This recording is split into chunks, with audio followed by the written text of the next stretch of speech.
You can go ahead. All right.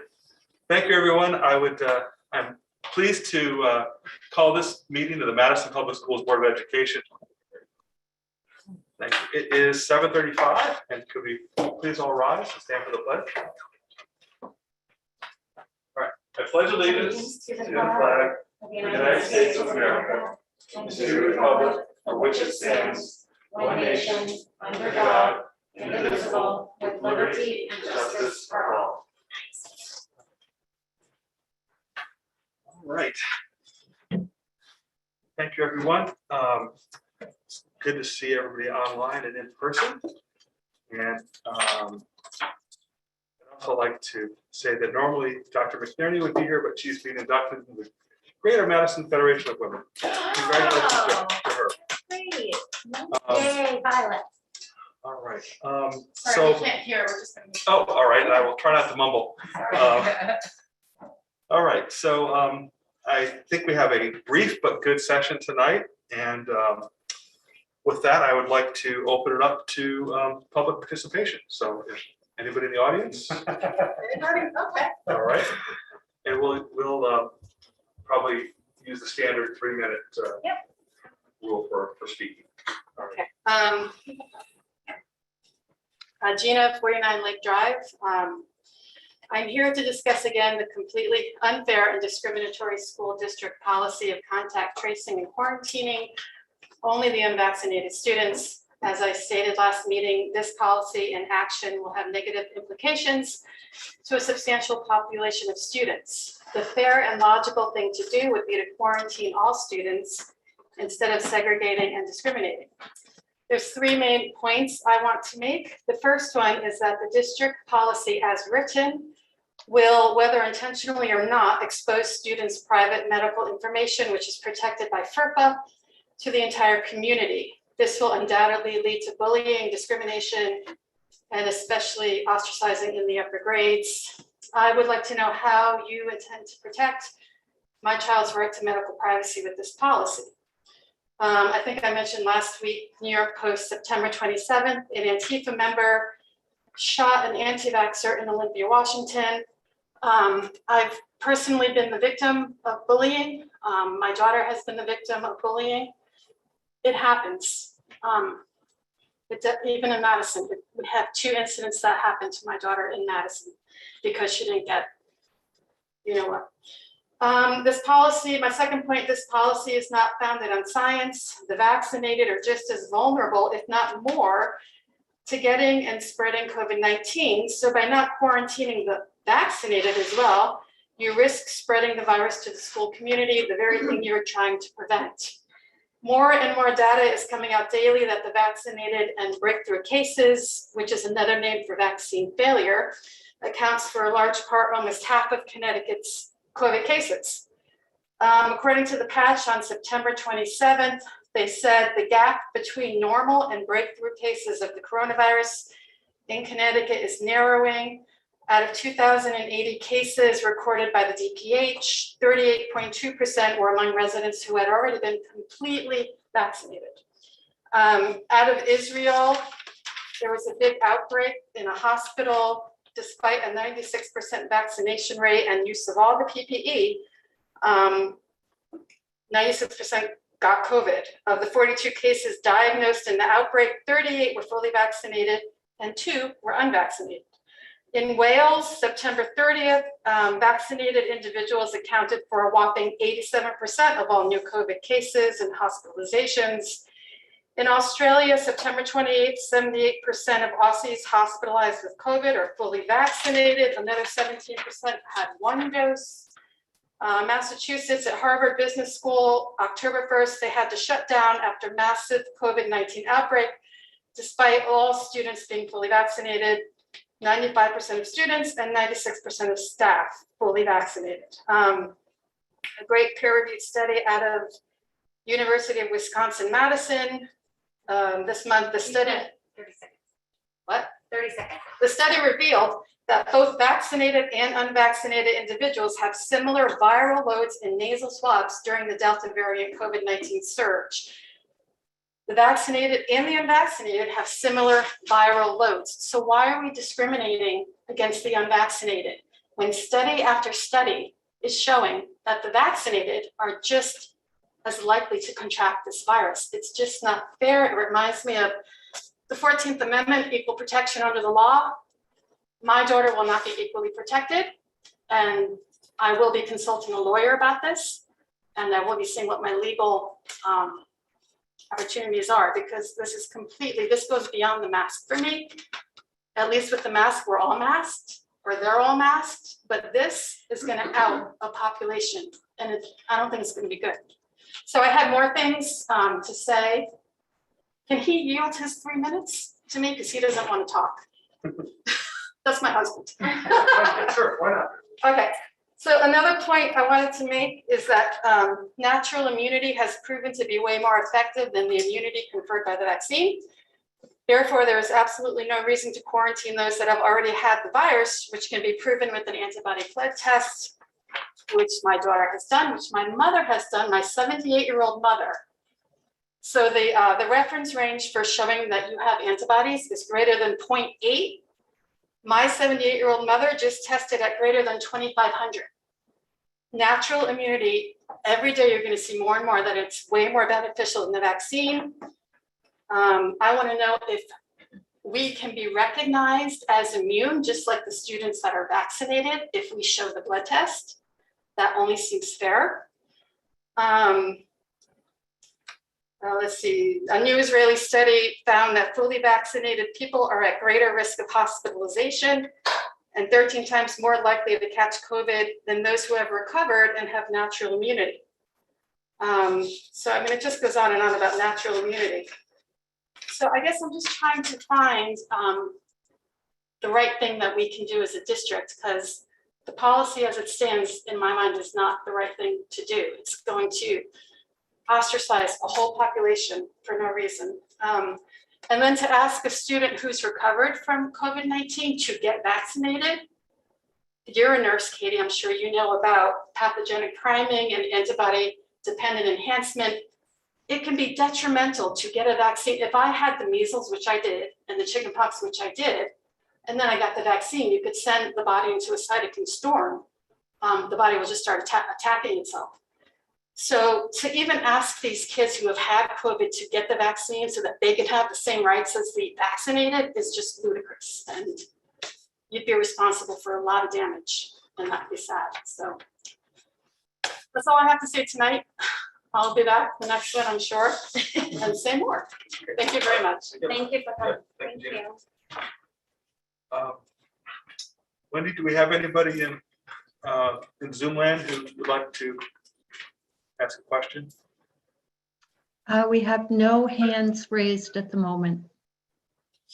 Okay, thank you. We'll just pause a moment, and I think we'll probably have another opportunity. Actually, I don't think we do. Normally we do. We do, item number 6. Number 6, yeah, Audience thank you. response. Thank you for the save there. All right. And with that, I'd like to turn the mic over to our student representative extraordinaire, Lucy, if you're there and able to give a report. So it's all yours. Thank you. So Isabel couldn't make it tonight, so it'll just be me. But I'd just like to start off by talking about how school continues to move towards a real sense of normalcy. I mean, we're back in the halls again. There's the energy. We're really back to a true school work ethic. Masks are really the only deterrence from a really feeling normal school year. I mean, the energy is back, and you just could not ask for more than that. And the school year is really flying by. This Friday is the midpoint of trimester 1, which is just crazy to me because it feels like just the other day was the first day of school. Something exciting coming up in our schedule is that we have a 60-minute pod tomorrow. And the first 30 minutes will be a Save a Life tour sponsored by the Connecticut Department of Transportation. And that's a presentation on impaired and distracted driving awareness. It's been done at multiple universities across the country, and it's been really successful. And then the remaining 30 minutes of that PAW will go to our regularly scheduled Wellness Wednesday, giving students a chance to relax again and just take a break from the grind of school, so to speak. And during free periods on Fridays, that Save a Life tour will be continued with simulators set up in the gym. And any student can go from 9 a.m. to 1 p.m. doing a virtual simulator of the Save a Life. And I'm really looking forward to that personally. I've heard great things about it. And going off of Wellness Wednesday, on Wednesday, October 27th, it's getting moved to the 29th, which is also that Friday of the Halloween weekend. And this move of Wellness Wednesday was requested by students in an effort to show off their Halloween costumes and general support for Halloween during Wellness Wednesday. So that'll be fun to see everyone in costume.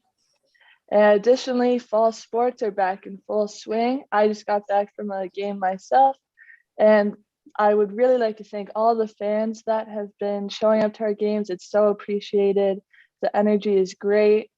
It really feels like playing a school sport again. So I just encourage and recommend anyone to go watch our hand athletics. It's just so much more fun to play in front of a live audience than having them watch at home on a webcam. And that's all I have to report. All right. Thanks, Lucy. Thank you. Does anybody have any questions for her? Great stuff.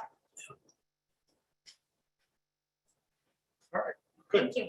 Well, thank you. It's always really great to hear the inside scoop. Thank you. All right, and so it's now my pleasure to turn over to Dr. Cook for his report. Yes, thank you, Chairman Cowley. Thank you, Lucy, for your report. Some common themes that I wanted to share, but first of all, I did want to thank all our school PTOs and community organizations for opening their door to myself and some board members, and typically Zoe Roos, who joined for these presentations on the school renewal project. We're taking another step forward on that project tonight. So far, we've been to the Polson and Jeffrey PTO, spoken to some other community organizations throughout, such as the Lions Club. We have the other PTOs teed up with dates coming up. Also meeting with the Newcomers Club, the Economic Development Commission, our realtors, our senior citizens in town.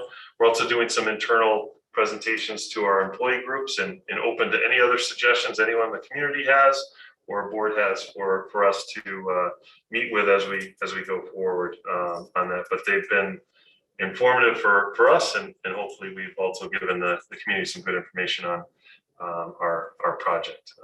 Also, I just want to plug the website's been completely updated and has the latest and greatest information on the school renewal project, and we continue to update that as we go forward. As Lucy said, there's been some really great examples of fan behavior this fall.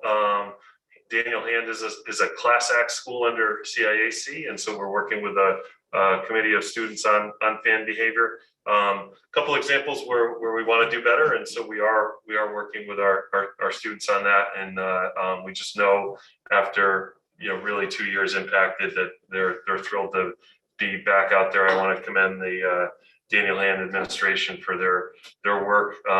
They can't be everywhere. And athletic director Semple, they can't be everywhere, but they are at so many events and really working well with the students. And so it's been really great. But as I share, we want to just make sure that we're known as a school that always has great fan behavior, and so we're working on that as well. Yesterday we had a really high level professional development day. We were in session, students were off, but just a great array of activities set up by Gail Dowling-Hench and her team, throughout the schools. Just an excellent program on executive functioning at Daniel Hand. That will also take place at Polson Middle School, but there was really a great presenter. We also did some continued work on morphology and foundations. And for the first time in 2 years, I was really excited about this. First time in 2 years that our two elementary schools were able to meet by grade level. And so I think that's so important for our work to have all the first grade teachers together in a room. And so it's been a long time, and I know they were really excited to do that. We also worked on our profile of the graduate capacities, curriculum work, and wellness standards. So some really great stuff going on. And I also wanted to remind the public that next meeting is on October 26th. It will start at 7 p.m. at the Polson Auditorium. We have a presentation on the school referendum project, second reading of ed specs. And so we're hoping to get a good crowd there. And we have invited the Board of Selectmen and the Board of Finance to that meeting. And that concludes my report for tonight.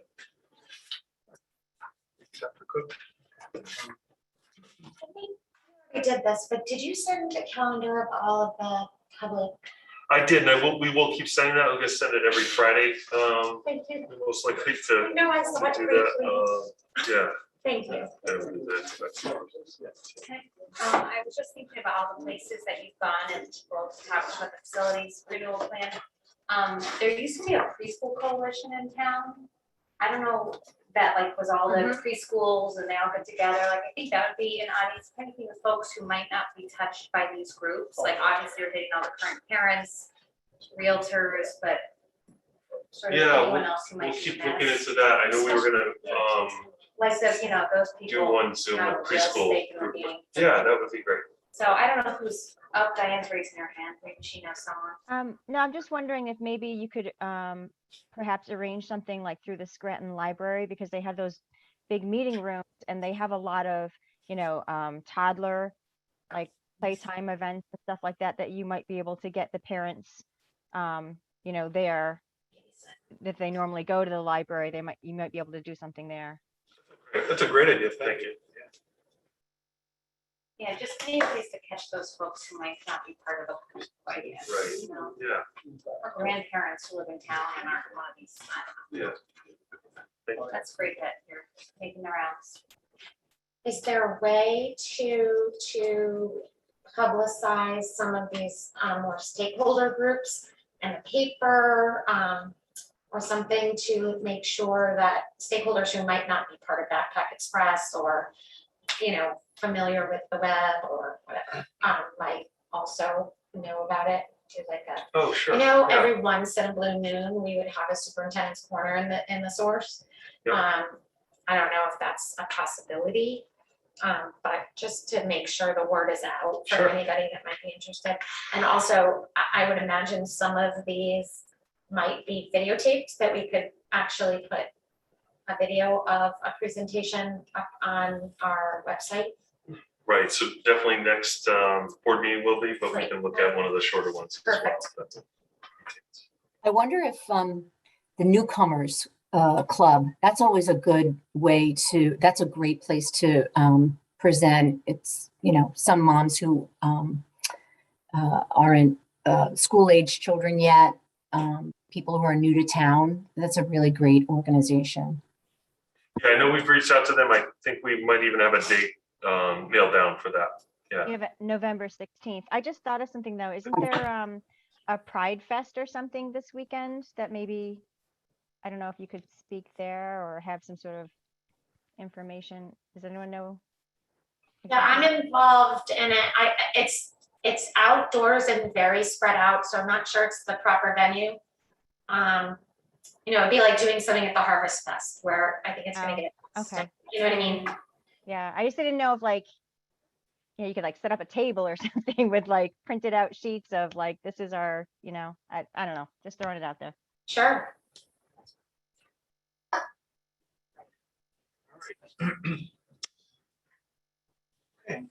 Good. By the way, if I miss a question or comment, just speak up because I don't always look left.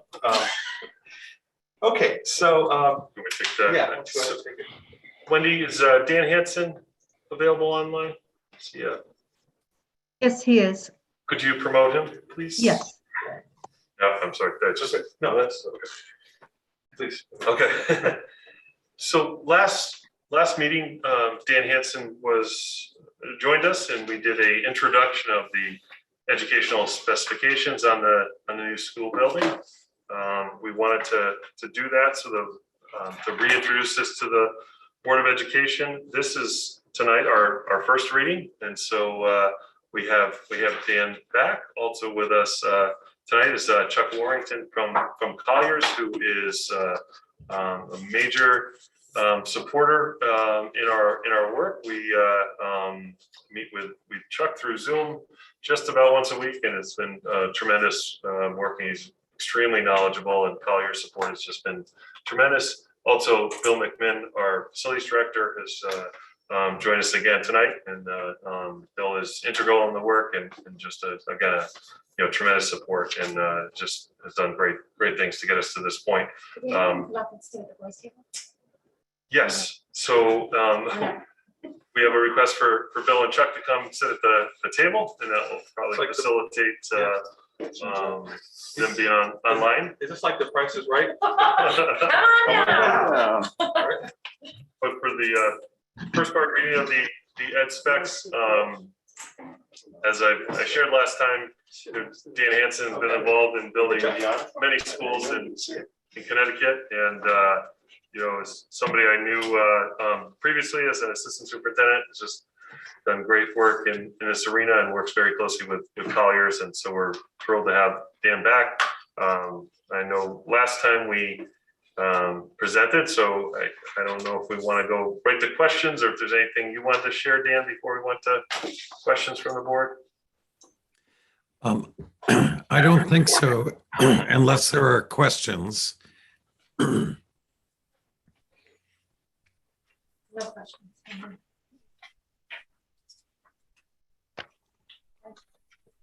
I have a quick question. So I was looking under section 4 of the project, and it says design enrollment 601 students, include 45 pre-K students from the town campus learning center. These numbers, is this the maximum total that it will hold, or is this the number that we're expecting when it opens? That is the number that we're expecting when it would hit full capacity, or in 8 years out. So I wouldn't say it's full enrollment. I think we'd be able to go beyond that, but this is really what we're targeted for based on our class size projections. But there's wiggle room for more capacity if needed. Yes. Thank you. I would just say that the pre-K enrollment is the most difficult to project, because it is, by and large, a good portion of the pre-K program are children with special needs. So it's very difficult to predict, how many of the students in Madison will be needing, special assistance through a pre-K program at any given time. Diane, section 5, I think, helps clarify that, or at least it did for me.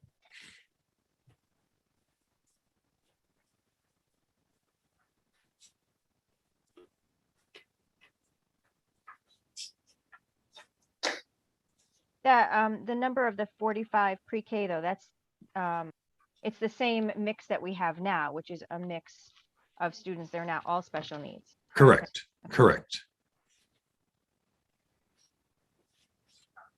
Yes, the goal is to have, equal proportion of students with special needs and typical peers.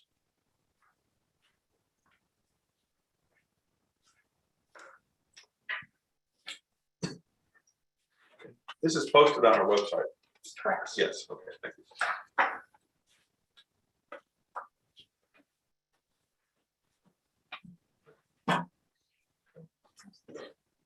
I don't think there have been any substantive changes between our last meeting and this, at least as I recall. To the document, there's nothing that's changed. Okay. Dan, if you could stay with us just in case something comes up as we go through our next piece. Absolutely. Thank you. Wendy, could you bring up the project budget document, and I will turn this over to Chuck Warrington. Sure.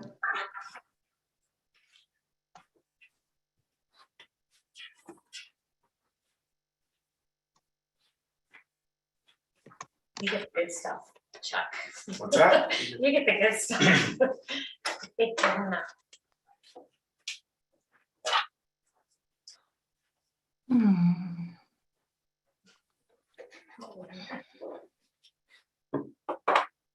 It's a big sigh. Hold on just a moment.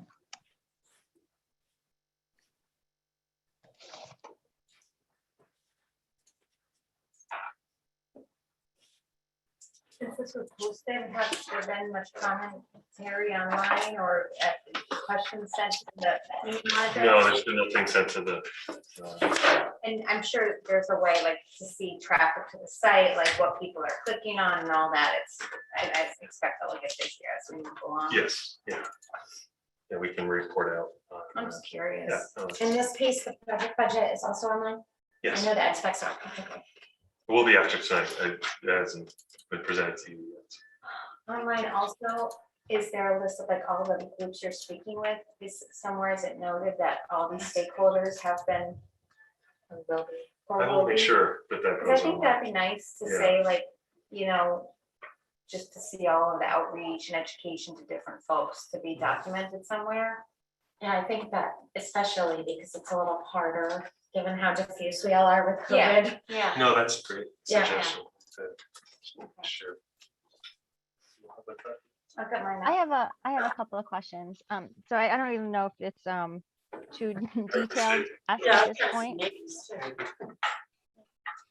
So I don't know if you know what I'm talking about, but have you seen examples, and Kathy, you might be able to help me out here with the actual correct language, where they have in the hallways in elementary schools, the sort of like patterns and things on the floor to help give children like a little break and sort of like get the wiggles out. Do you know what I'm trying to say? Like a motor, a sensory motor, Yes.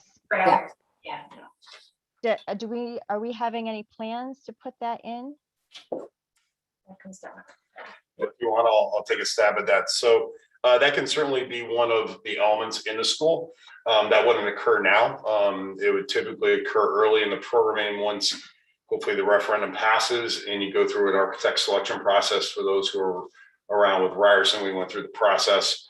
And usually that's kind of talked about up front in the project, and that's what we call a finish. And with the plethora of flooring materials, as I'm sure Bill can allude to, there's so many materials out there that give you that capability of being very creative, not only on the floor, wall patterns as such as well, and the finishes they're just so wide and varied that and the firms that will be extremely interested in this project are very good with that. And we'll bring a lot of ideas, to the district, not only for this aspect, but a lot of other aspects as well. So yeah, that opportunity exists, is just not right now in this process. So in terms of timeline, the referendum, if it passes, then a building committee is formed and that's kind of finishes and that kind of stuff is discussed there, or? Yeah, is it so full once, board stuff? so once the referendum is passed, as you noted, Katie, there's 3 resolutions that passed. One is creating a building committee, and that building committee, just for everybody's edifice, is really responsible for overseeing the budget of the project. Your ed spec governs, and the Board of Ed owns the ed spec. They cannot change that, but they'll basically manage the architect and through that design process, which we have allotted about 18 months on this one due to permitting. That'll get vetted out during that process. It'll be a collaborative process. Typically what we see is the architect engaging with a select group, a representative group of teachers and staff for the school to go through that. And it kind of gets vetted out over the next 18 months before we go to construction.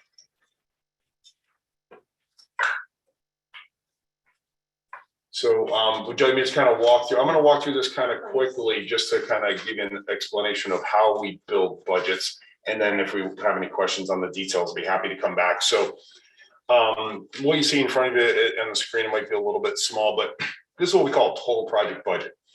What's important to understand is many times we hear of, how much it costs to build a project. And many times that's what we consider the construction budget, the actual, what the contractor bid it for or what they built it for. But our budgets, they include not only what those are hard costs, but they're also the soft costs, your fixtures, furnitures, and equipment, your fees and expenses for architects' fees, testing fees, and other consultants such as ourselves that in today's age, there's so many consultants that are required by law, commissioning agents, and then also printing fees, your bonding fees, we've included that in. Ms. Novitz gave us what that amount should be, and also your owner's contingency, but it's what we call total project budget. It's everything that it costs to build this project, not just do the construction. So the way we start is at the very top, you'll see the new construction with the GSF is gross square foot. That's the outside face of the building.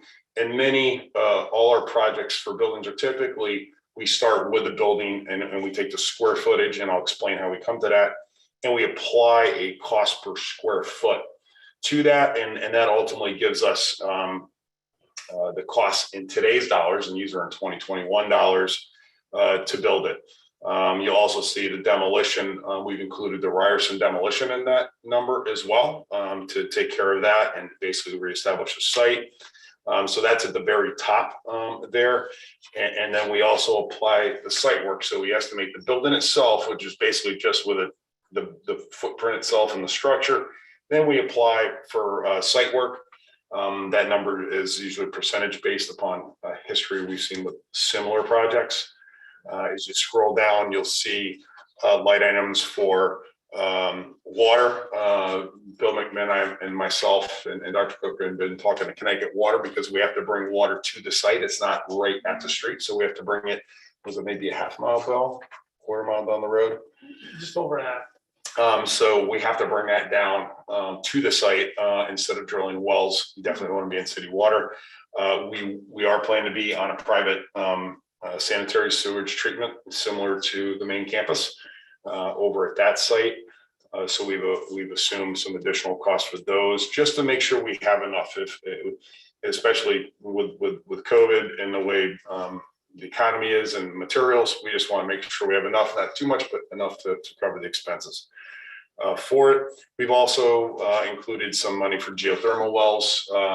If we can do them, we haven't studied it yet. There's a lot of testing that has to occur to see if we can do that. And then we add escalation because there's an escalation factor. We've upped the percentage a little bit due to the COVID. It's very volatile right now. So we've been keeping track with our industry partners on what material costs we're doing, as well as our other projects through the state. And so you'll see a total construction escalated. So that's what we're projecting, what they call to the midpoint of construction. And that's $46,609,000. These are all in thousands, by the way, dollars to build, to do the construction. And that's what we will be assigning to the architect. And if we select a construction manager, they're responsible for building to or designing to that budget.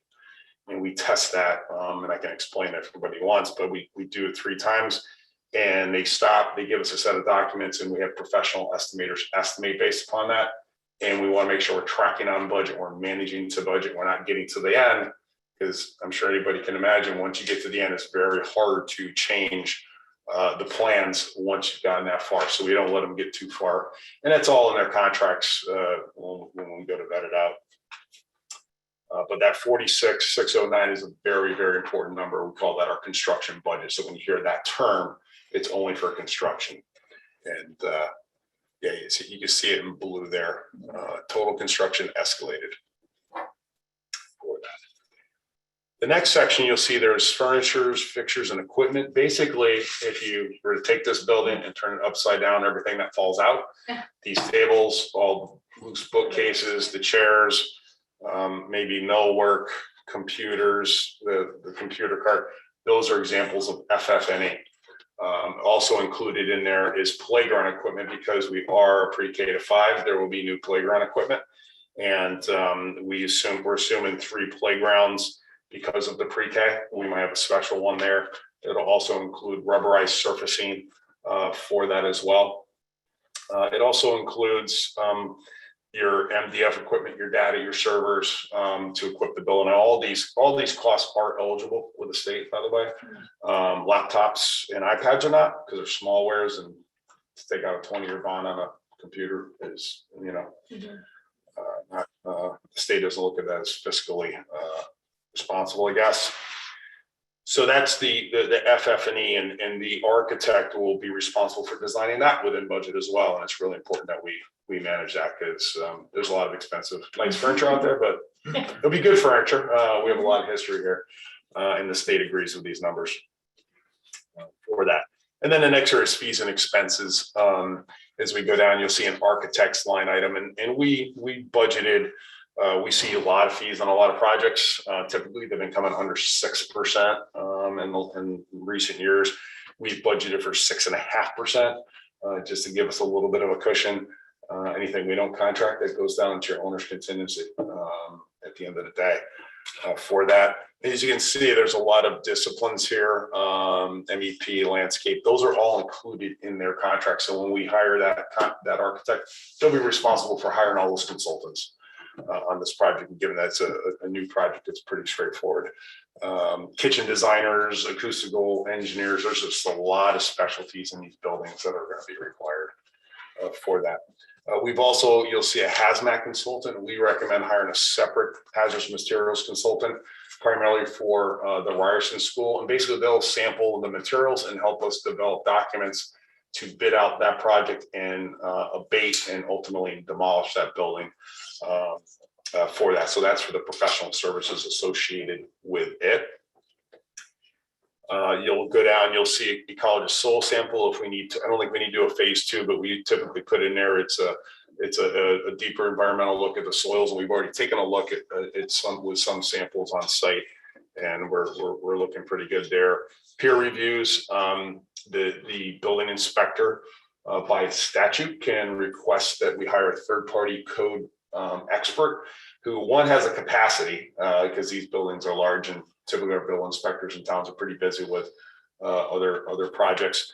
They work on their behalf and they can request that, and the project will pay for that. Stormwater monitoring, this is another requirement by state law that you have to hire a third-party consultant. It could be a professional engineer, a landscape architect, or other construction professional to review their sedimentation, erosion controls, all the silt fence, and make sure that we're not getting erosion coming off the site. So that is a requirement by state law. Project management, that would be, we consider us as the owner's project manager, hopefully, for that. Building commissioning. The Connecticut High Performance Building Standards is a state law as well. That's equivalent to the silver LEED certified. So if anybody asks about LEED, it's equivalent to the silver. And actually those requirements, to the best of my knowledge, and I won't claim to be an expert, but those have been incorporated in the new energy code as well. So, but the commissioning in CAR, we do that as well. Basically, we're making sure that when the building's turned over, that when Bill gets it, it's operating correctly to the design specifications, it's running efficiently, and it's basically a third-party check to make sure systems are running the way they're supposed to. CM pre-construction fees, that's for construction manager. If we bring one on, that'll be a discussion with the state of Connecticut. They're kind of leaning towards in a different direction. General contractor, which we can do on this job. It's a new construction, so we can do that.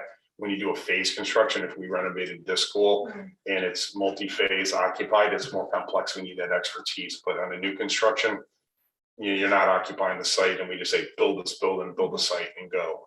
And there's very minimal, interaction with students, or if any at all, for that.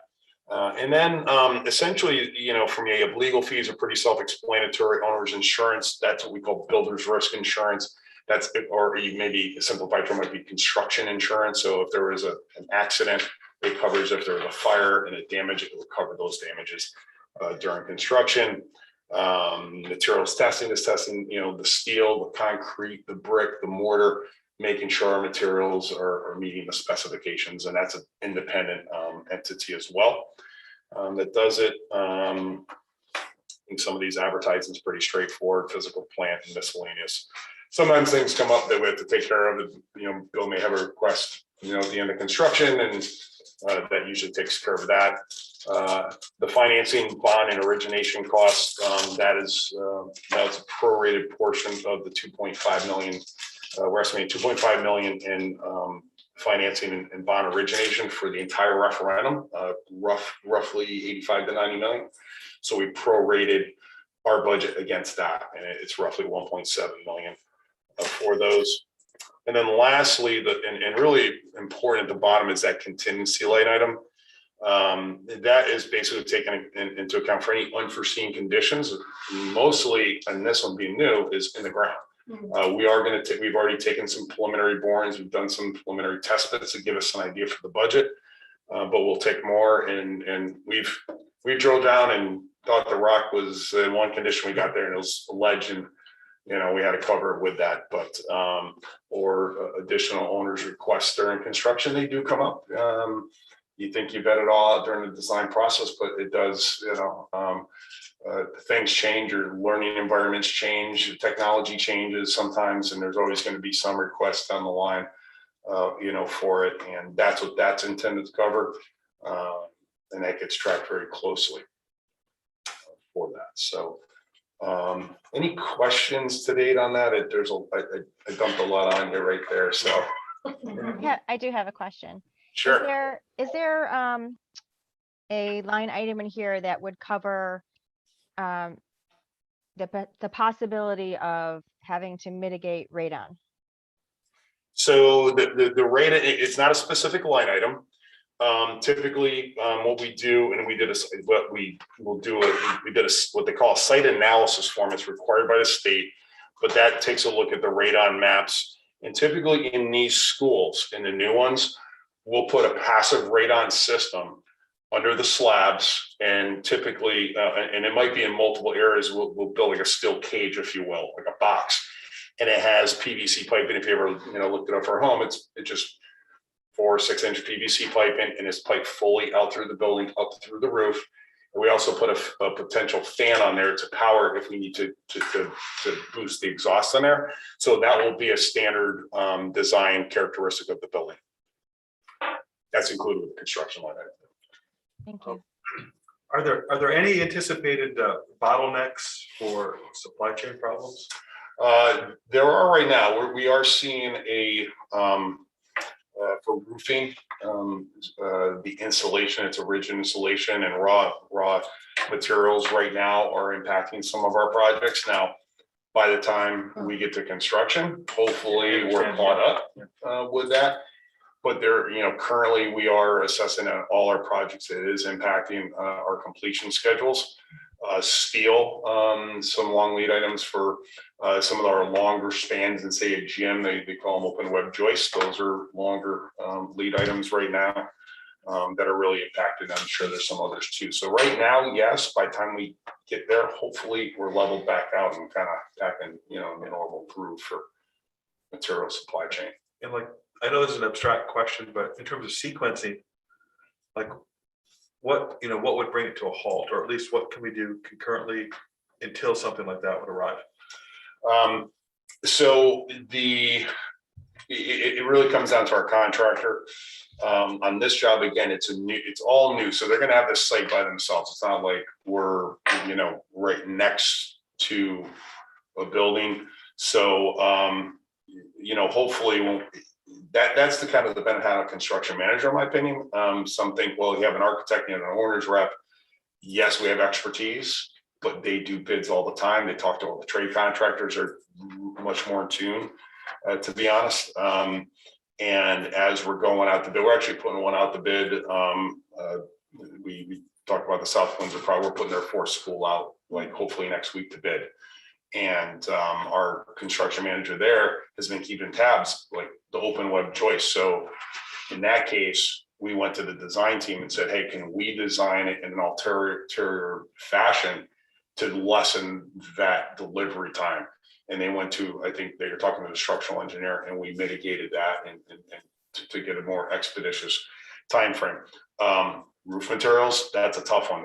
They're all like 6-8 months right now. We just have no choice, and I'm seeing on multiple projects there. But hopefully through the design process between ourselves, the architect, our professional estimators as well are in tune, and the construction manager, we're constantly during those 3 times where we estimate and through the design process, keeping an eye on what's going on, because we're going to bid projects during that time, and we'll see what's going on. So hopefully we'll be aware of any of those issues that come up and discuss it with the team and yourselves, of course, and go, how do we, hopefully mitigate. There's bidding strategies. Sometimes folks talk about going out for early bid packages. That can be dangerous because you get a portion of a package. Once that train leaves the station, it's gone, and you can't pull it back. So you want to be careful. I'm always cautious of going out early with a small package, because if the rest don't come in and it's over budget. So I have 5 questions. that's okay. So my first question is this, and I need to be oriented a little to this, and then I'll be asking less questions, Sure, I'm no sure. problem. So a lot of this is just about orientation to this sheet. But my first question is, does this reflect any state reimbursement that we are eligible for?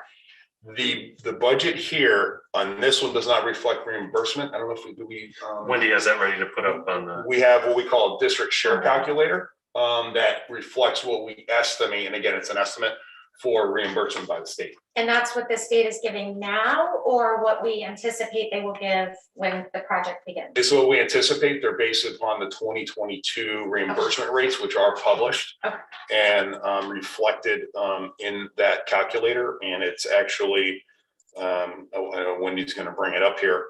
So your reimbursement rate is for 2022, because your referendum will be in 2022, is 18.21%. And that's for new construction. There's 2 different reimbursements for new construction, and then there's for renovation, code upgrades, and others, and that's 10% higher. And do we know if Polson would qualify for any reimbursement dollars? So most of those are mechanical upgrades, electro upgrades, and those are not eligible for reimbursement mechanical systems. Unless you do a full renovation of the building, then it is part of it. Well, this is a lot higher than it was back in 2017 when we first. And a bigger school too. You have, I think So that's encouraging. At least something's going our way. That's great. Okay, so my next question is, and again, this is about orientation to the sheet. I see on the first page, demolition a few times. Sure. On there. We're only demolishing Ryerson, or is there more that's reflected in there? Yeah, so let me walk you, maybe at the very top. Are you looking at the very top, Katie? So I see it is at the very top, and then it's down, total site construction, building, demolition. It's written again. Yeah, this is our standard template. So we kind of have a template that we use, and we make sure. And as you see down below where it says building, demolition, or site construction, we put with construction. So we say that it's up above. It's included up above. But if you go to the very, very top, you're going to see a couple common items, and you're going to see. So we start with our square footage. That's what really drives our fact, because we're using cost per square foot. So you're going to see new construction GSF. So that's for the new school. And that's 82,453. That matches our ed spec, because we want to make sure those match up. And it's an estimate. It's going to fluctuate how the design goes and the layout and the geometry of the design. So that could fluctuate, but it's a pretty close estimate based upon the educational specifications that you worked on with Dan Hansen and assigning those in factors for, because when we do the ed spec, it'll say what's the square foot of this media center, but it doesn't account for circulation. So we apply a factor for circulation, bathrooms, boiler rooms, mechanical spaces, and others to that. The next item, you'll see the demolition abatement of Ryerson, and we put it specifically so we know exactly what we're talking about. We know the square footage of Ryerson is 39,000 square feet. And then you go into the next section. Now you see these dollars per square foot current. So the new construction, 365 is the max that the state, that's their guideline that they have for building construction. Similar elementary schools in 2019, we did the two in South Windsor. Those came in about $332, $335 a square foot, but you escalate them up a little bit. And then this whole COVID issue,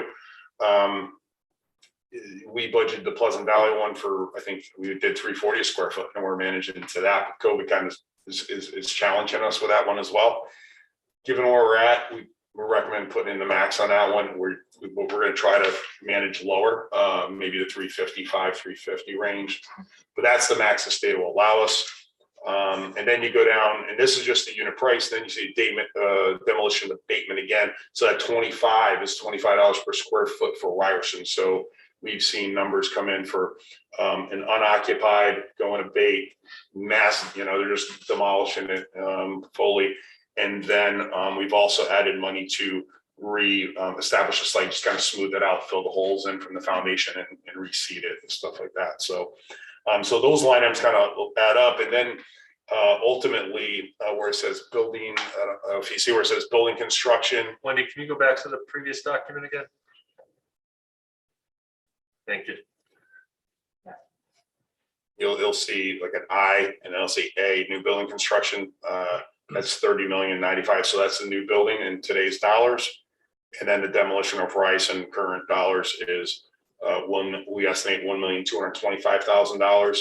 And that again, that includes, we added Bill and I, we thought we should add money for the restoration. It has $250,000 for the site restoration for it. Okay, thank you. Okay. I'm almost done. Of course.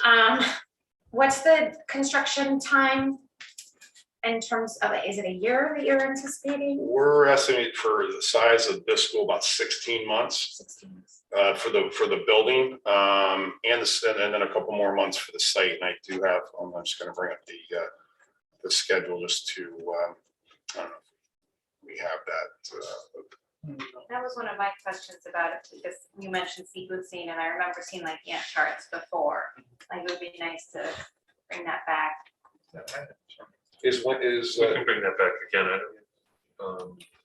I don't know, I think that was probably from pre-COVID, right? Yeah, I can Yeah. email that to Wendy right now if you want to. I don't need to look at it right now, but it would just be nice to see again, like, and what was really helpful, when board action is needed and Yes. and what's happening during the school year, and Mhm. we just have to pass. Yeah, simple Gantt type chart, very linear. Yeah. I think that'd be great to have on the website too. Yeah, we have those available. We can That'd be easily put great. those up.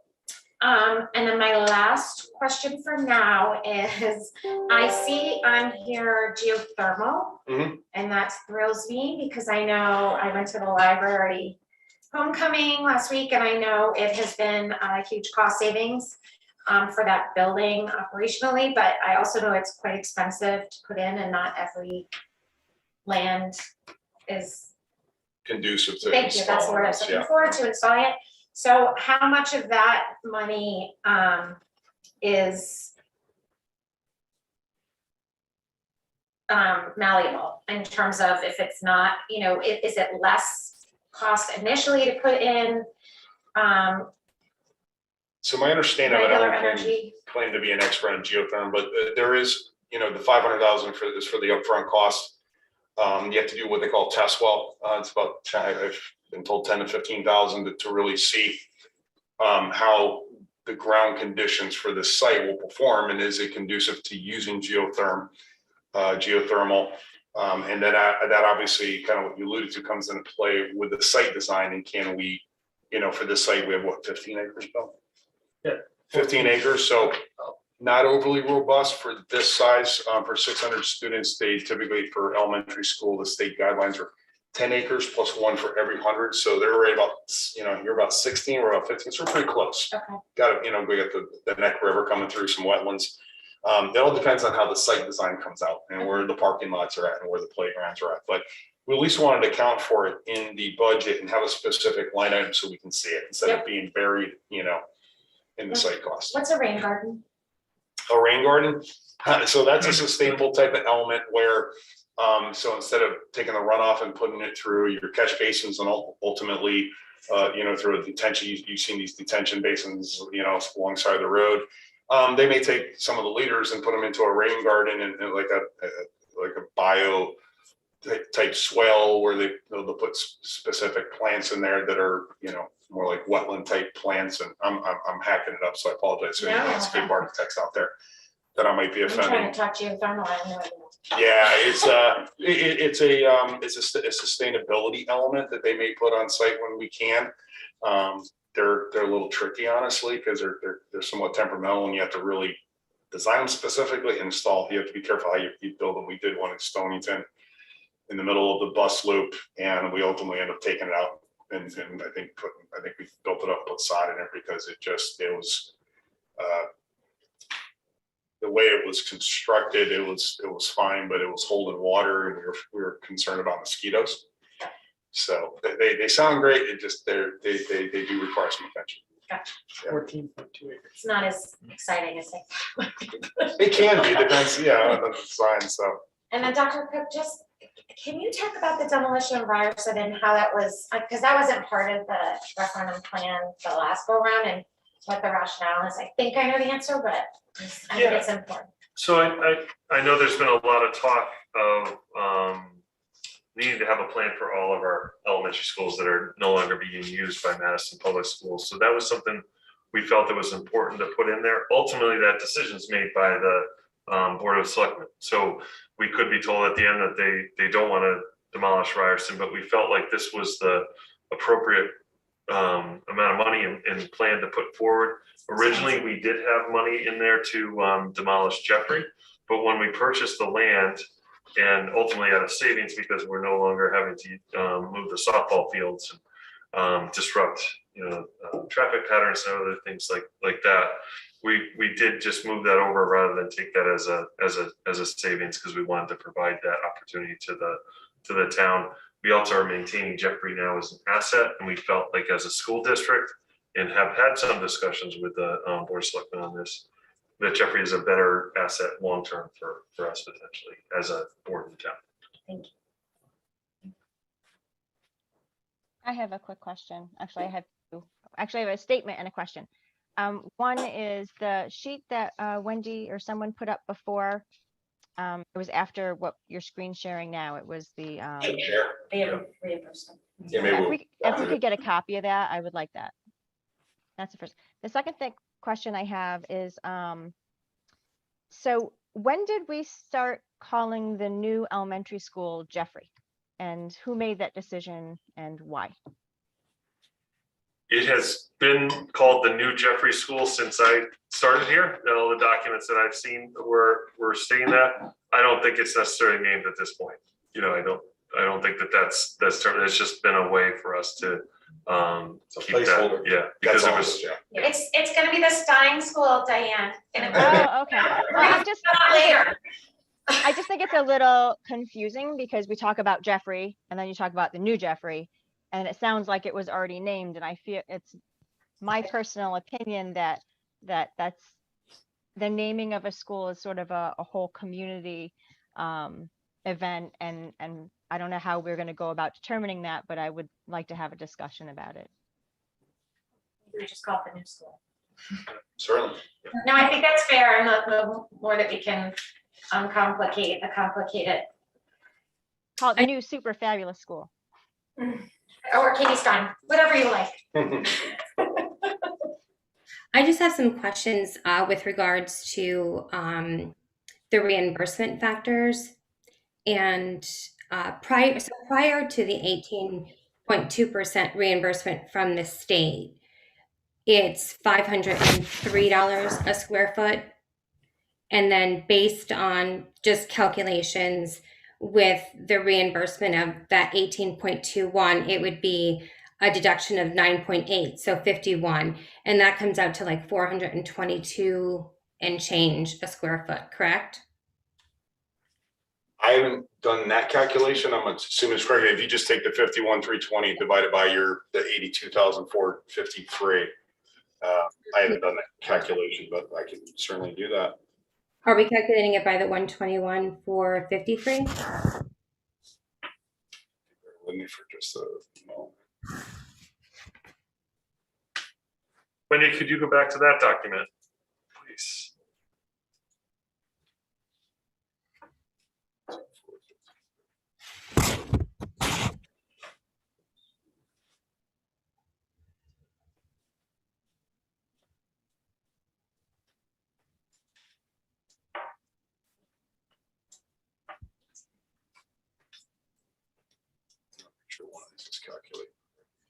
So basically, I think my question was, are there any other credits that are being given less the 18.2% from the state? Are we looking into any grants, any energy credits, any COVID funds that are out there that are available for most especially HVAC equipment that is, COVID friendly? And how are we handling that type of research? So to address the COVID and the HVAC for that, and those new funds are fairly new from the feds, of course. We have not gone through a process that they are so new. So I honestly couldn't say how the state has reacted to that. With my experience with funding authorities like this, if you were to try to use it, they would probably take that off of the top and be part of your share. It's kind of like when you go to, you apply for college and you get scholarships, they're going to take that off the top and then they're going to figure out what your need is. I imagine it'd be similar. And I know the grant application has a location for other funding resources for that. So they would take that off to reduce the eligible amount that they would be participating in. I would be, and this is just my personal opinion, it's not anything from the state. I'd be surprised if you're funding it, in a new construction, if you use those dollars for it, it's just going to reduce your reimbursements. I don't know why. I don't know if you'd have to think about that. I don't know if that would be a recommendation, but. And if we're referring specifically to the ESSER funds that district received directly, we had to have a plan into the state before now, and Madison particularly get a lot of funds, in comparison to other districts. So those have all been addressed and spoken for. I agree with you. I'm not referring at all to the ESSER funds. Yeah. What I'm referring to is the billion, I think it's $2 billion that the state of Connecticut received with regards to COVID friendly air filtering systems and whatnot. So that money is out there. And I'm not particularly sure that they would kind of net that versus what the reimbursement is. So I think that would behoove the board to look into that with regards to additional credits that could be given for this project as well. I mean, we can certainly check with them. I think the intent of those was for existing schools like Ryerson or Jeffrey now, and the many districts throughout the state we've been assisting with, is to help them. The older schools obviously don't have the newer technology and the ability to control fresh air coming in. It's a lot of windows. Obviously, Bill can speak to this, and it's a challenge. Kind of hitting also on the newer systems that are coming in. This school will be fully capable of handling this type of pandemic as far as bringing in fresh air, and that's always a balance of bringing fresh air and like in the wintertime and not freezing coils, and that's Bill's challenge. But they can do it. He can do it on his laptop at home and adjust and make adjustments to have those turnovers. So all our newer schools, they were performing just wonderfully because they had the flexibility, they had the technology there. Most older schools are just window ventilation or ventilators. They don't have these big rooftop units that bring in dedicated outside air, mix it with the existing heat and reuse energy, and then CO2 sensors and so forth. There's a lot of technology in this new one that's super complex, and it's much more energy efficient, but it gives districts and facilities directors like Bill maximum flexibility to adjust for that and get more air turnover in the building. So. Sorry. I was gonna say, we will be looking for rebates too. So like Eversource, we do work with them. Once the design's complete, they won't really do much until the design is complete. So we don't factor anything in when it comes to the district share. We kind of, because we don't know what the design is yet. So we look at it really as a bonus. We'll look for those, but just right now we we don't have much of a calculation. And once we spend, is it the 500,000 on the geothermal? Is that just basically a study that's being done? And then if that study states that, yes, this is something that we should do, where would that then impact the bottom line of this number, if at all? On the reimbursement number, are we talking about? Well, both. 500,000. The geothermal line's 500. Yeah, so we put it in as a placeholder, and during the design, we'll say, okay, can we do geothermal? We'll have the design team will include in their contract to investigate that. And if they say, yes, we're going to incorporate it, then that 500,000 becomes part of that total project budget. The main reason for breaking it out really, and it's a placeholder, it's an estimate, it might be north of that, might be south of that, is if we do test it and say, hey, we're not going to do it, if the town is collectively says we're not going to do it, we're going to take that and not spend that 500,000. We know it up front. We know how much we put in as a placeholder. So you can say, hey, we're not going to spend the 500,000, and we just don't use it. But just to clarify that, so the 500,000 is not to test for geothermal, it is to put in. To install, that's for install. lock, stock, and barrel. To test, it's going to be maybe $10,000. You know, I mean, I'm not saying that's not a lot of money, but it's not obviously $500,000. This is to actually install it in the field, drill all the wells, and then do all the piping to the building. And that's if the site is not compatible, then that money goes back to. You just don't borrow it Right. if you don't want to. Right. It's totally up to the town. I mean, if you say, listen, we want to take and use it for something else, that's totally up to the PBC and the town collectively, if you want to, because it is part of the total project budget. These numbers are not restricted to these line items. It's just how we build the budget. But you can move these dollars, within reason. So, but it's when you break it out, at least a couple years down the road, you don't put it in. Someone goes, how much did we account for that? Why didn't we say, well, here's $500,000. That's what we accounted for. So just more transparency. But if just on this sheet, just high level, just to kind of show. So the total project budget approved at the top is the 61,148,000. That aligns with the total project budget.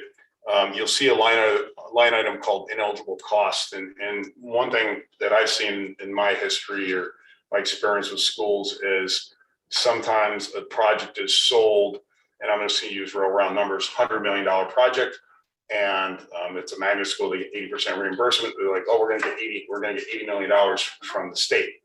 Well, it doesn't work that way. There's always in every single project, unless there's special legislation, ineligible costs. And some of those are any work that's outside the property line. So like the water line coming in, if we have to connect in for electrical across the street, anything outside the property line is ineligible, regardless if it's new, renovation, even a magnet, it's there. And so we've assumed 7.5%. That's based upon other projects that we've submitted to the state for final audit and what the ultimate ineligible cost, because you have ineligible construction costs, you have ineligible FF&E, and then they take a prorated portion of those construction costs. So say that's 5% of construction costs, they're going to prorate that 5% to all those professional fees as well. Right. So our fee is 5%, the architect 5%, ineligible across the board. But that's what we see is about anywhere from 5 to 7%, because what it does, it reduces that eligible cost. Because if we didn't put that in there, the state reimbursement would be higher and your cost would be lower. And really, it's not really the true estimate. Right. And all honesty, it kind of oversells the project. Oh, we're going to get more money than the max you get is that $80 million. And that's the maximum a district would get is the reimbursement rate times the total project cost. So we do the net estimated eligible to reduce that. And then you're going to see under the 18.21, it's in blue. You see this 95.34%. And it's really, I think important to understand where that comes from. And what it is, it's a factor of the space standard. And the space standard is taking your 8-year high enrollment, which is the 601, and we plug it into a space standard calculator. It's a state form, it's statutory, it's not negotiable. And when you plug in the grades, the square foot per student, et cetera, it'll tell you your building area, and the building area is inside face of exterior wall. So that thickness of your building, they don't look at it when we're looking at the space standard for whatever reason. But building code definition. For here, our space standard is 74,867. And so based upon the ed spec that Dan Hansen put together and we calculated for these spaces, we're at 78,527. So that 95% is the 74,867 divided by the 78,527. And by statute, unless we get a space waiver that says we're going to allow you to build more, and I think we're close. We still have to go back to the state and discuss it a bit. It might be for special programs, OTPT rooms and so forth that they didn't account for. What they'll do is they'll take that ratio, that 95% ratio, and apply it against the 18.21. And that's where you see the 17.36. It's basically a reduction of your reimbursement rate based upon what they say they'll reimburse versus what you want to build. And which is the number that goes to referendum? Is the total project cost that has to go to referendum, even though we expect to get 18.25 back? Correct. So for referendum, the state law requires that you authorize 100% of the project, because until you have a grant commitment and you proceed, you're at risk for that. Until they say they pass the law and it says now you have a grant commitment and we're going to participate at 18. They're going to say 18.21%, less any ineligible and all the regulatory stuff and all. They kind of gets buried in jargon. Yeah. But for sake of again transparency to taxpayers and understanding that as of right now, it'll get reduced from 18.21% to 17.36%. I mean, your impact's much less. There's some districts that they're at 50%, and 95%'s got a couple points to it. And you're talking quite a few $1 million if you were to get a space waiver. I have my spreadsheet open here, but if I made that 100%, so it was fully, we got a space waiver, it'd be 10.3 million the state share. So you're talking about $500,000 in reimbursement, about 500,000. So that said, if the referendum passes in February, we're locked in at that 18.21%? Yes, correct. Based Okay, on so what they've published Okay. in your 2022, that would be the reimbursement rate. Should it get put on the priority list for the following year. And then the 17, the space standard ratio, the 95%, that's still a discussion that Dr. Cook and myself and you will have to have with the state of Connecticut to justify why are we building more than what that space standard says.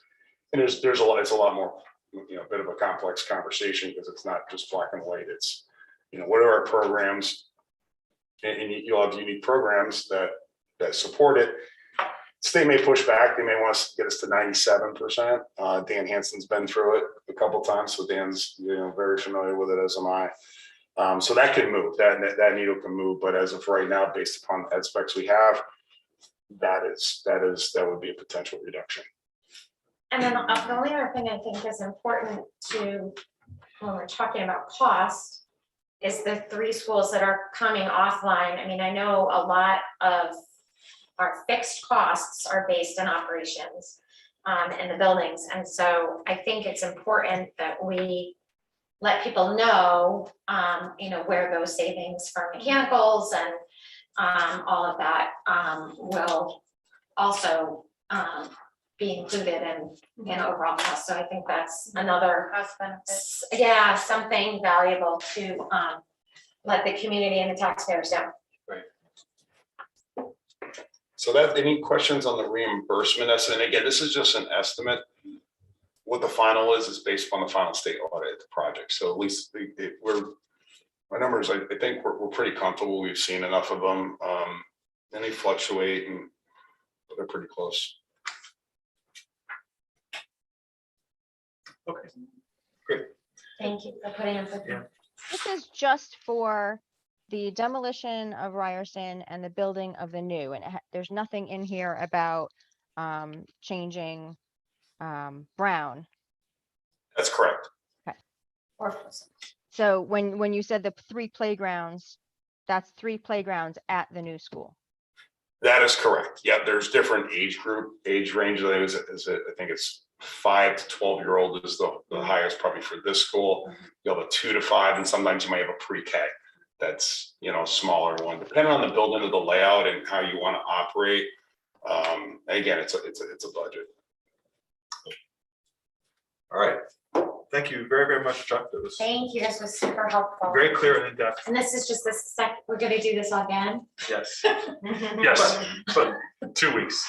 but we'll have All a, your questions. I know, I'll add them up. we'll have a better grasp and move along. Okay. Thank you. All right, so thank you very much. You're welcome. Thank you very much. Good to see you again. Good to see you. Thank you, Mr. Warrington, Mr. See you McMahon. soon. Appreciate you. Thank Mr. you, McMahon. Mr. Hanson. It's good to see you. Yes, thank you, Thanks for joining us. thank you, bye. Sure. Yeah, just the last item, 4.3, was just a very quick discussion on the policy process. Tonight, we have several policies that the board has recently seen, or just a very minor change related to COVID. And so we were looking at not having 3 readings. We'll discuss that more as number 12 comes forward. Okay, so the next item is for board member comments, but I think we've interspersed those throughout, so we'll move along. Actually, I have a comment. Yep, thanks. Go ahead, Diane. I just wanted to say thank you to the members of the public who came and spoke tonight. And I think Regina was her name. If you wouldn't mind emailing me to my Board of Ed email address, I would like to look at the studies and data that you quoted tonight. If you wouldn't mind sending that to me, I would appreciate it. Thank you. Yep, she's left the building, but I'll get that to her. So, or she can, yeah. All right, and do we have anybody online who has an audience response to what was just presented? We don't have any hands raised, but we do have a couple of comments in the question and answer box.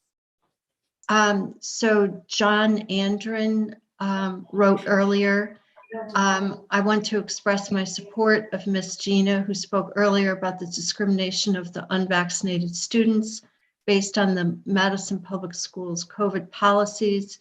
She may be a single voice, but she is speaking for a number of parents and students that attend Madison Public Schools.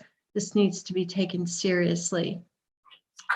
And then Joan Walker wrote, I am one of the coordinators of Pride Fest. If you would like to have a table, that would be great. The speaker lineup is set at this point and would probably not be as effective as a table. All right, well, that was informative. Thank you. You're welcome. All right, so next up is the one and only Scott Murphy. Hey, I'm here. Thank you for having me.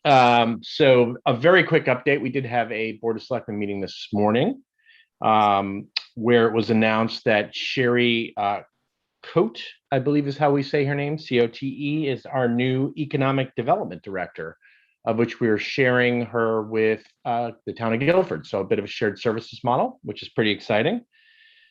We then had a good discussion about Academy and some of the future plans associated with Academy. As we all know and love the building downtown, it has been sitting dormant for many, many moons. And we are beginning the process of hopefully bringing it to referendum in the February timeframe. It was approved by the Board of Selectmen back, I believe, in 2019 to send a referendum, but obviously we had a little bit of a pandemic that got in our way. And so we are moving that hopefully in a positive direction with maybe some new twists.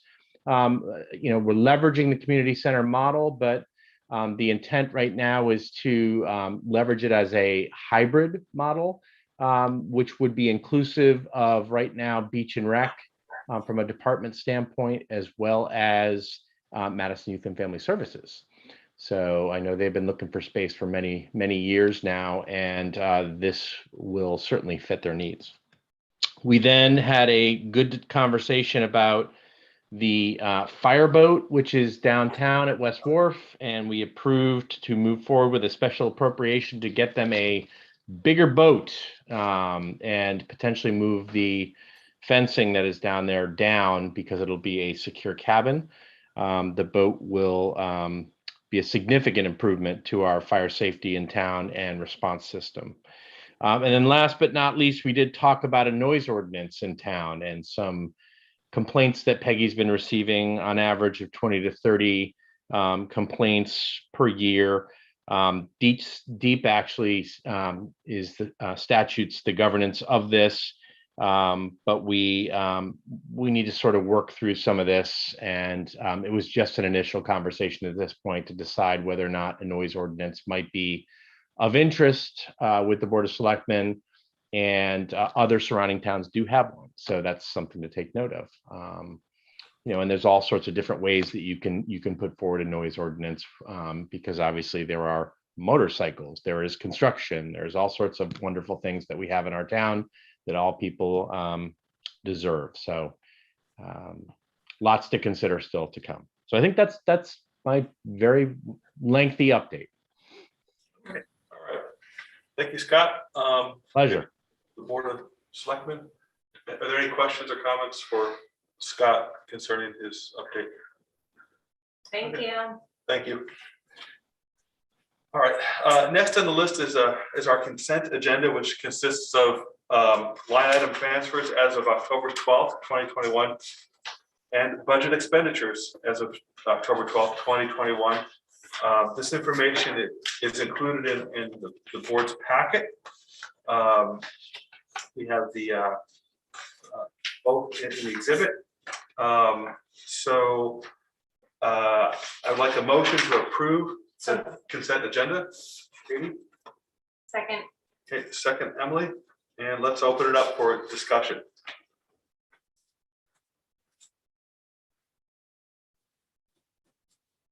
All right. I did just want to apologize. I didn't know the format or the protocol for asking questions with regards to the expenditures or the transfers. And I did have a lengthy list of questions that I did have, and hopefully we can bring those up at some point. And just for an example, there was a line item that looked almost fully expended, and it was under directors and managers. So that just kind of stuck out like a sore thumb to me, a third of the way in. So those were really my reasonings for asking those questions. And the only other reasoning for the transfers were I had asked maybe if we can change the format of that to be more of not a debit and a credit, but more of a where it's coming from and where it's going to, and then the budget after if the proposed transfer was to be done. So that was just really my only reasoning. And Christine, no need to apologize. I totally appreciate your willingness to understand how we work on this board, and I'm happy to sit with you, and I'll also add any of these things to our next finance committee agenda. That'd be great. Thank you. Yeah, good. Yeah, that's great. Those are good questions. With a little lead time, we can further illuminate. I just want to make one note that so when I first joined, I had like the same questions, and one of the things that I think Stacy said was that there's that line after year-to-date expended, it says ENC/REQ, and so that money is encumbered. Yeah. And so, okay, I didn't know. No, I appreciate it, Diane. Definitely. So like I said, that number, it said year-to-date, just example is what I'm using, was 287,880. I don't have my glasses, but, and then the encumbered number was obviously the difference, and it was 73,000. So I just was, and I'm not, if someone knows the answer, I'm happy to hear it. How did that almost get fully expended within, a third of the time frame that we're in? So, it just could be a new software issue. It could be anything. Just curious where we were. But thanks, Diane. And I know you have a meeting with the superintendent and Stacy, so hopefully some of your questions will get answered there. But I'm more than happy to sit down with you too, because just looking at your questions today, there are so many things that I think we've learned throughout the year. that I can shed some light on for you. And whatever is left over that you still have questions to, we will be sure to add to the agenda. Thank you. Sure. Okay, all right, Stacy is a wealth of knowledge. yes, She's amazing. yes. So lucky to have her. Absolutely. All right, with that, all in favor of the consent agenda? Aye. So, aye, Aye. not so moved. Okay. Opposed? Abstentions? Motion carries 6-0. Which brings us to update and reports on the board committees. Diane, I know that you're always first up with curriculum, so. We have not met. We meet next week on October 19th. All right, It was, yeah. thank you, and then we'll just keep it open for brief comments. And hearing none, we'll move. I know the communications has not met and is not scheduled, so we'll pass over that. Which brings us to tonight's meeting with Emily and facilities. Yes, the facilities committee met this evening. Bill McMinn, our facilities director, gave an update first on some mechanical failures with the rooftop HVAC units at the high school. He gave an overview. There are 9 units in total, and one of the units had a failure in the blower fan unit that moves air in the school. So there was, of course, some additional damage to the unit, water damage. Staff were able to clean up the water damage pretty quickly, but the bigger problem is getting the parts for repair. They were able to repair half the unit to move air for proper ventilation. So the majority of classrooms are up and running. The band room is part of an area that has not been fully repaired, but they've brought in some in-place ventilation for that space. Mr. McMinn is working with an engineering firm to help review these mechanical systems and put a plan in place to figure out if we want to repair or replace them. These units were put in 2003 and expected to last 20 to 30 years, but 3 have broken so far. They're on the CIP for replacement in 2026-27 at $1.8 million. So Bill is going to look to repair or replace them possibly next summer or fix them. It's going to take some time to put a plan together, and I'll bring that to the facilities committee for review. Bill, I have a question. what should? No, I just, you asked Bill. Okay. I have a question if you don't mind. So my question is, with the fact that 3 units have already broken, and I know we're talking about moving up the timeline of buying new ones, with the current problems of getting things with COVID, if we even ordered one now or ordered 3 now or whatever, like when would we even expect to get it? And if we continue to wait, you know, I expect that we're going to continue to have these supply problems for a while. I'm just wondering, you know, what the thinking is here. I can speak to that. So the thinking is it takes 8 weeks to get the parts. And the more important thing is the failure of it and then getting the parts to make the air move. So one of the considerations is to replace all the ones that we haven't, the other 6 for next summer. But that's a significant amount of money and it's a significant project. I just don't want to order the parts until I've, you know, looked at all my avenues and had someone, you know, review, is it necessary? And that's where we are right now. When they were damaged, my first initial problem is to get the school up and running again so they can use the classroom. So I did that, and we did buy some equipment to make the classrooms available. And now I talked to an engineering firm yesterday to help me review and make sure that my plan is to replace the 6 extra parts, order them and get them for the summer. That's my initial plan, to do that, order them and get them.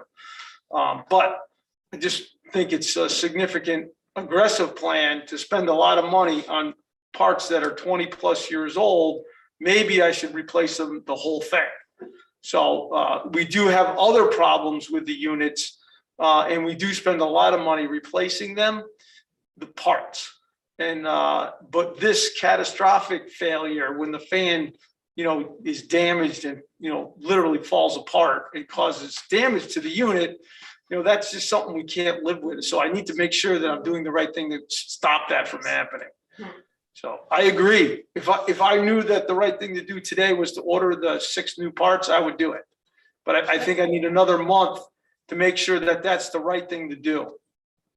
When you say the 6 new parts, you mean, you're not saying 6 new units, you're saying 6 new parts. Yes. Yeah, the parts are very big, and you're talking about 20 to $25,000 to fix that one part for each unit. So, I mean, are you gonna also, I have no idea, the cost of all these things, but with I think probably because we're working them so hard because we have them at this maximum ventilation. My concern is also what your concern is that you're going to be buying parts for things that are already old and they're failing. So are we going to also price out new units to see? Yes. That was in Emily's, it's 1.8 million to replace them all. So we did the plan in 2015, and we reviewed all our facilities. And one of the facilities we reviewed is the heating and ventilation at the high school. And we put a number in and we figured when they should be replaced. And 26, 27 is the year. So I am now going to look at replacing them sooner. Is that the right plan? Or is my plan to replace the fan units so they don't fail again? Replace them now or this summer. I'm thinking if I order the parts and another month, I think it's the right plan. I'm going to come back to the facilities committee and come with my plan to say what I think is the right thing to do. But I need at least a month to review and determine if that is the proper way to go. I agree. Ordering the parts and replacing them and getting them is something I think that we should do. When we had one failure, it's one thing. We had a second failure. Okay, I don't think this is normal. Now we have 3. I need to be more aggressive. This is something that is a problem, and I'm taking it seriously. And it's our biggest and best facility. I need the air moving, and we need to have school. And we can't let it. We can't shut the school down. We want to get those things. We did ask that in the committee. Too, like, are we just band-aiding something and does it make more sense? But 1.8 million is not a small amount, and our CIP is already, as you know, with things that are needed. And so adding that CIP is not the best solution. So I think what Bill is going to come back with us is figure out, do we move it forward, move something else out of CIP? Or is it more cost effective to just do the parts to buy us 5 years till we get through the referendum and all of that? So hopefully. Or maybe even a combination. Right. That is exactly what I'm trying to figure out. What's the best approach? 8 weeks is a long time for these fan units. They're significant. They're built and shipped from Mexico, I believe. But to replace the whole rooftop unit, I have no idea I think that's months. I think that's 6-8 months. So we'd have to appropriate the money and then order them, do the design. I think it will take me a year. If you told me, Bill, I want you to replace them all right now, I think it would take me a year, to organize that. I don't know if I could get that done for next summer. I think I could, but I think it would be. If anybody could, it would be you. It would be an extreme. So I need a month. I'm going to come back to the committee in a month. With a recommendation on just to replace the parts and why, or a combination. I was thinking the same thing, or I'm guessing at this point the best thing to do is buy the 6 extra parts, put them in for the next summer, because I'll have to shut the school down to replace them. I got to put a crane up there. You got to turn the units off. It's not one day part. It's a significant undertaking just to take the part, get it up on the roof, and get it into the unit. It's a big deal. Thank you. Thank you. So a couple just other quick updates from the facilities committee. We also did briefly discuss the solar project, as you know, is complete. We're just working on finalizing some paperwork. 10% of electricity per school will be generated from these panels, and they will be installing the monitors where we can track usage on November 2nd. One in Polson and one in the high school library. Finally, Bill gave some quick updates on work and renovations at Polson and Brown, mostly focused on entry areas, hallways, security, ADA compliance, the appearance of those main entryways into Polson and Brown. He's been working with principals to go over those plans, and we'll bring that to the facilities committee once they're ready to go. Obviously, the priority for that sort of capital improvement, CIP, plan and cycle maintenance is on those existing staying schools, Brown and Polson. But of course, work is being done as necessary at Jeffrey and Ryerson to keep those schools up to date, healthy and safe. We did not have any public comment, and our next meeting, mark your calendars, is November 9th. That's the end of my report. If Katie, you want to add anything? No, good job. Great. That's it, end of report. Thank you. Well, Katie, I know that finance has not met. We didn't, but I did not report on our meeting at our last meeting because we had a workshop, so if it's okay Yeah, with please, you. yeah. The finance committee did meet 2 weeks ago. We discussed the budget calendar. The committee reviewed the calendar. It was noted that it might be necessary to add 2 meetings, one at the end of October, which is on and scheduled for the 26th. And another one on the 9th of November, post the election, since we will have new members and new committees likely. So an amended calendar will be sent to the full board. We also began the 22-23 budget discussion. Dr. Cook informed the committee that early discussions are taking place with the administration to look at budget assumptions. Stacy Novitz reported that we're watching healthcare costs post-COVID. She reported a projected savings on 2 staffing positions that the admin team is mindful of the upcoming potential building plan as they are preparing that budget. It was also discussed that this budget will also reflect a decrease in debt service for the high school. And then we discussed 22-23 budget expenditure. The finance committee will have the annual audit, the finance department will have the annual audit in October, the results of which will be available in December. And finally, the administration is looking closely at the food services program. As we know, it ran at a deficit last year due to hybrid learning and cohorting of students and less people purchasing. At this point, it's still early, but we are seeing an increase in buying and an increase in sales due to students being fully in person. Our next meeting is on October 26th at 5:30. There were no members of the public that had any comments. End of report. All right, thank you, Katie.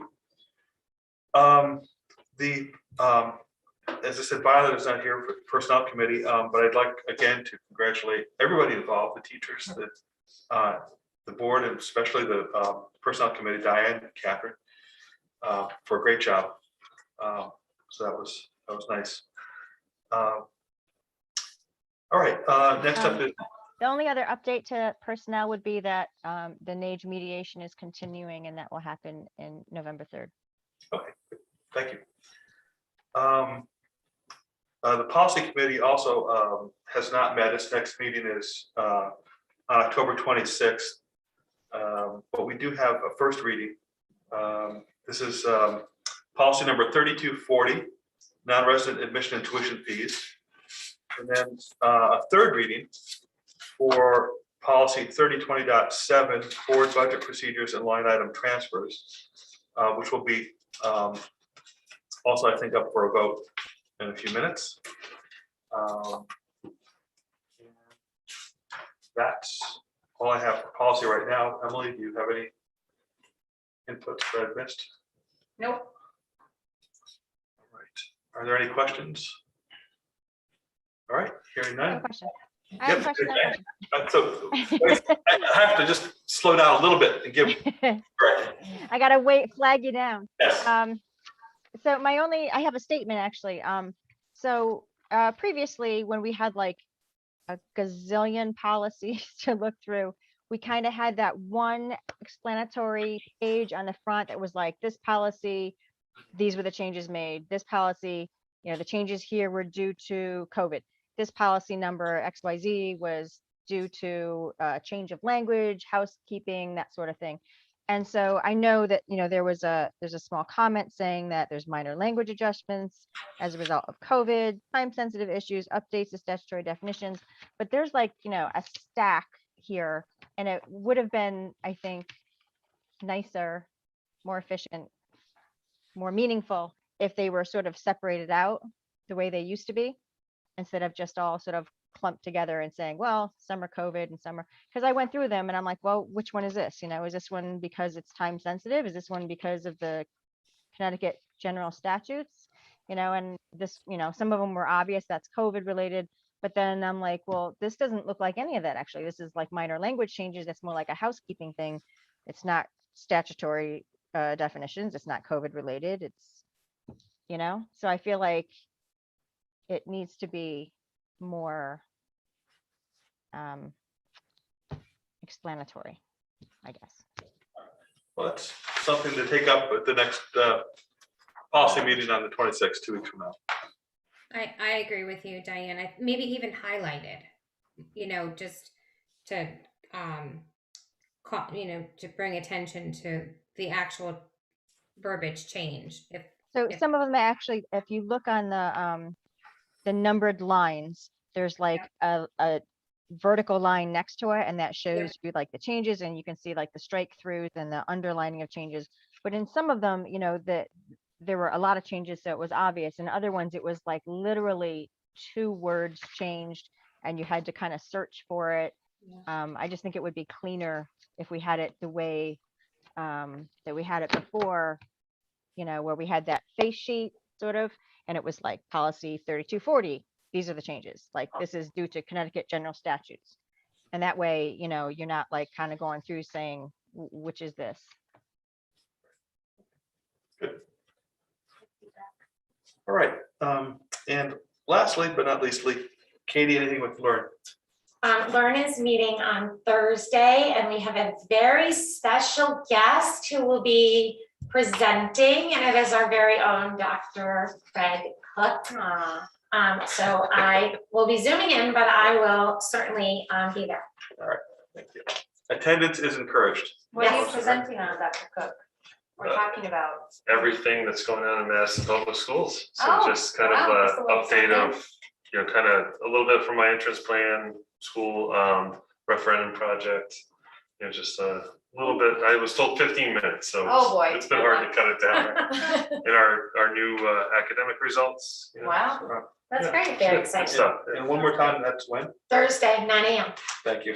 I'll get you the link if anybody's interested. All right. If you go, they have wonderful breakfast. And the location is? And online. Okay, thank you. Yep, I can send you the address as well. Thank you. If you want to do a road trip, maybe you can talk me into actually doing it person. All right. So next up, I need a motion to approve policy 3020.7, which is budget procedures and line item transfers. This is in your packet. And you can see that the underlined parts, I think, are changes. But at any rate, I need a motion to approve this. So moved. Katie, Second. and is that Diane second? Yeah, Thank you. that's the usual. It's Katie first, me second, or vice versa. I have to get a Look you Jeopardy. next time. I have to get a buzzer set up like Jeopardy. All right. You can be mad at Modio. All right. Is there any discussion? All right. Moving right along, let's call for a vote. All in favor? Aye. Aye. Okay, opposed? No abstentions, motion carries. And then I will slow down. We need a motion. Oh, so this is somewhat what Diane referenced. The following policies are recommended to have readings waived due to minor language adjustments as a result of COVID-related issues. time-sensitive issues and updates to statutory definitions. The motion would be to waive the readings of the following policies. Number 1330, use of school facilities. Number 1360, school volunteers, student interns, and other non-employees. Policy number 1160, possession of deadly weapons and firearms. Policies 1370, number 4118.1, number 5020.1, non-discrimination policies. Policy number 2240, retention of electronic records and information. Numbers 4116.1, number 5120.4.2.4, sex discrimination and sexual harassment policies. Number 3541.5, transportation. So may I please have a motion to waive the readings of these policies? So moved. Emily. Second. All right. Sorry, Dan. All right. Thank you. We're in cahoots over here. This was quite a long list, but these are minor language adjustments. I welcome any comments or questions. All right, let's put it to a vote. All in favor? Aye. Aye. Thank you. Opposed? None. And no abstentions. Motion carries 6-0. Then we're going to play a double header. Motion to approve the following policies. Okay. And it is the same list of what we just covered. So are there any questions concerning this? Not to be too flippant. I just want to thank, I think it was Violet's suggestion to kind of fast track these for the minor changes. And I think it's very efficient given that there's such minor changes to them. So thanks to Violet for that suggestion. That's a good point. And then I'd also like to comment for the record that since we're shifting from 2 business meetings per month to 1 forum/workshop, there's less time to consider the readings. And so it seems expeditious to waive some of the minor changes to keep up.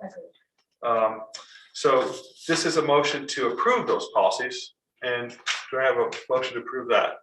Did we? So moved. Move? Second. All right. I'll give it to Kathy Miller. All right. Okay. We'll toss it there. Any further discussion? No. All in favor? Aye. Aye. Opposed? Motion carries 6-0. Next up, we have, we're going to reach back a little bit. Our motion is to approve the minutes of the September 14th, 2021 Board of Ed meeting. Do we have a motion for that? So moved. Second. Katie? Second, Diane. Any discussion? All in favor? Aye. Aye. Opposed? Abstentions? I think Christine has to abstain. Is that? Oh, that was, well, the 14th. Okay, so No, I think that was the meeting we accepted Happy's resignation and appointed. Yeah. Christine. That's it? Okay, yeah, no, There. she's full-fledged. All right, thank Okay. you. sorry. No, that's good catch. Motion carries 6-0. And now the next motion is to approve the last meeting of September 28th, 2021 Board of Education meeting. Can I get a motion? Do it, Diane.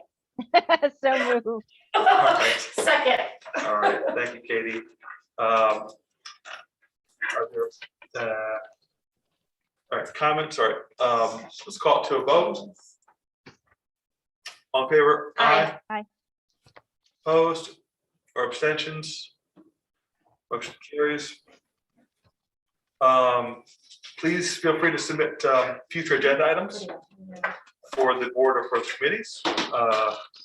Meetings and dates of importance are in the packet. I'd like to highlight the next meeting, which is a workshop on the referendum in new schools. And I think we can adjourn if I can get a motion. So moved. Second. Second, Diane. And all in favor? Aye. Aye. Opposed? Motion is hereby adjourned as of 9:23. Thank you. Good night, Thank everybody. you very much. Night. Bye. Bye.